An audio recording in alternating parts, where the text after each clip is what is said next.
Minä tietysti toivoin, että tämmöinen pikkuteko, niin se panisi miettimään, että minkä takia se Erkki tuolla tavalla teki.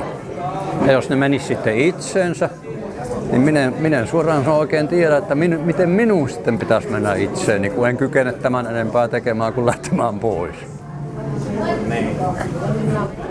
Mutta nähtävästi se on maailmassa niinkin, että toisen lähtökin merkittää enemmän kuin toisen tulo.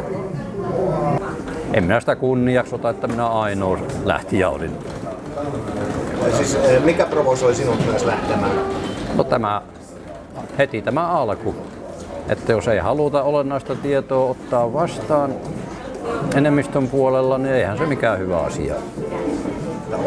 Olisit ollut sitä mieltä, että olisi ollut hyvä olla siellä, saada olla? Kyllä. Avoimesti? Kyllä olisi ollut hyvä. Nämä oli suljettujen ovien takana, tämä kokous. Joo, mutta siitähän se alkaa, että suljetut avataan. Millä saadaan tuo ovi auki?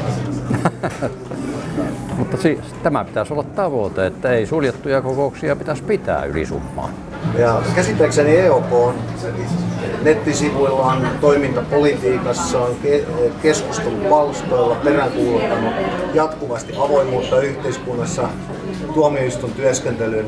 Eipä hän ole ainoa, joka kuuluttaa avoimuutta ja toimii päinvastoin. Että kyllä siinä tietysti on juuri näitä ongelmia kaikilla, joilla on pikkusen tai enemmän valtaa. Että kun valta sotkee asioita, niin se sotkee myös ihmisten keskiset asiat.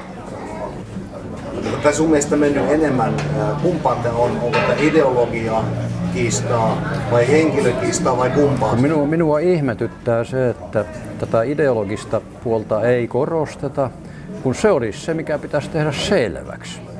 Että se verhotaan tämmöisellä henkilöhommalla, että se olisi esimerkiksi parisuhdedraama, tämmöinen asia. Eihän se sitä voi olla. Kyllähän taustalla vaikuttaa ja niin edelleen, mutta kyllä se pitäisi selvittää, mikä tämmöisen yhtiön todellinen toimintaideologia on. Ja selvittää niin perin juurin kuin se suinkin on mahdollista. Esitettiinkö tämän kaltaisia? Eipä juuri. Se jäi junnaamaan sitten. Siellä puhuttiin näitä, en nyt sitten sano sälä-asioita, mutta että tuommoisia isoja, nimenomaan isoja ideologisia asioita, niin ei niihin voida keskittyä niin kauan, kun ei ole henki altis keskittyä niihin. No, ja jos Jaana sitä yrittää, niin hän tällä hetkellä omalla henkilöllään provosoi sen verran vastustusta, että ei se onnistu. Olet siis sitä mieltä, että on olemassa todellisia asioita, mutta näihin asioihin sekoontuu näitä provokatiivisia henkilöitä. Näin se on käytännössä tässä yhdistyksessä käy. Millä tavalla tämä voitaisiin ratkaista tämä pattitilanne? Sen jos tietäisin, niin olisin aika tekijä. Näyttääkö tällä hetkellä tilanne lukkiutuneen? Että vastapuolet eivät pysty löytämään? Ei ne tällä hetkellä tunnu löytävän. Ei ne tunnu löytävän. Onko siihen mitään lääkettä? Saattaa olla. Onko mielessäsi jotakin? Mistä sitä aina tietää? Mitä mieltä olet siitä, kun tuossa kokouksen alussa lähdin pyytämään ensin saada videoita, sitten kuvata edes alun ja sitten vielä pienen pyyntöä, kuvata stillejä ja kaikki eväntiä. Se kuvasteli sitä enemmistön henkeä ja enteili myös sitä, miten siinä tulee käymään. Ja samalla tavalla sitten tietyllä tavalla provosoi minut lähtemään kesken pois. Tähän vallankäyttöön, jota olet minullekin useampaan kertaan käyttänyt tätä termiä konsensus. Siihen kuuluu myöskin sitten tämä tiedottamisen rajaaminen.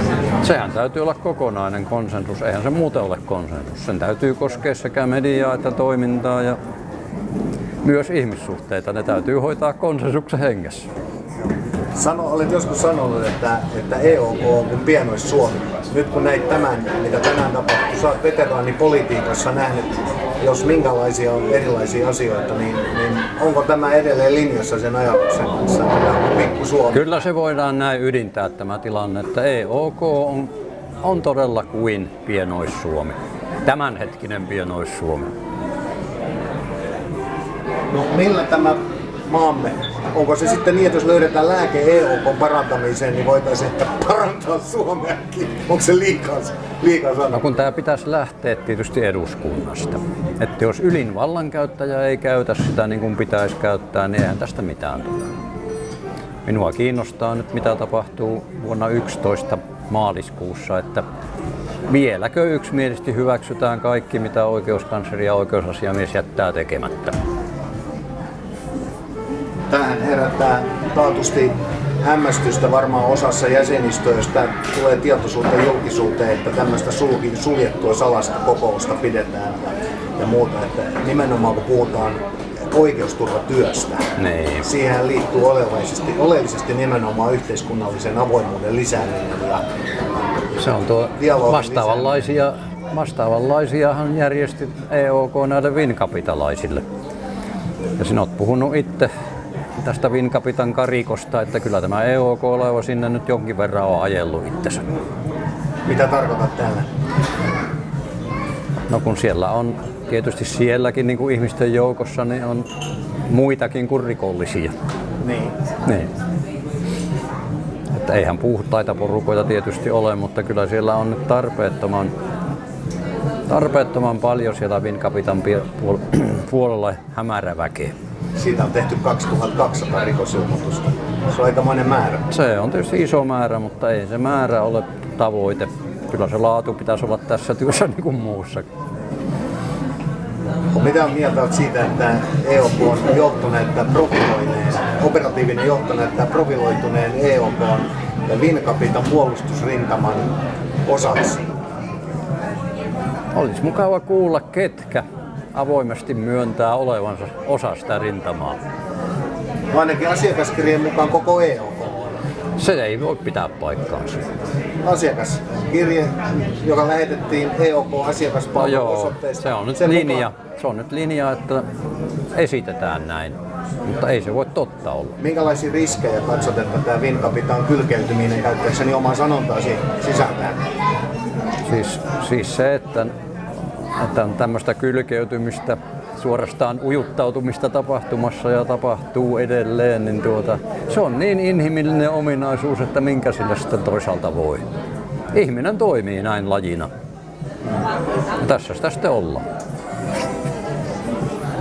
Entä sitten, jos sieltä oikeasti, niin kun nyt alkaa tämä syytetoimia tulla ja voi ehkä tulla tuomioitakin, niin kysymyksissä on aika massiivinen. Siinä on oma ratkaisunsa tehtävä siinä vaiheessa, että se on tietysti kuuluu rikollisiakin puolustaa, yrittää hankkia mahdollisimman pieniä rangaistuksia heille, mutta että ei saisi antaa sitä kuvaa, että kritiikittömästi ollaan tuommoisen Vinkapitan takana. Se tässä on se ongelma.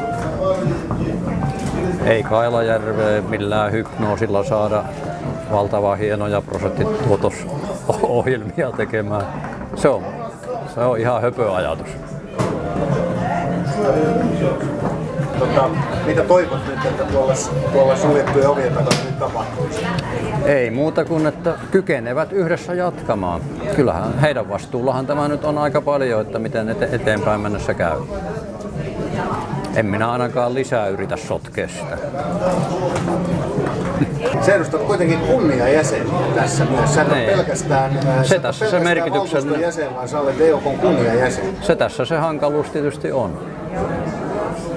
Jos muut kunniajäsenet tietäisivät tämänhetkistä tilanteesta, mitä voisi ajatella heidän ajattelemaan? Siis jos minä eroisin nyt, ne olisi mukava tietää, ketkä kaikki eroo, mutta mä uskoisin, että nykytilanteessa Söderman jäisi.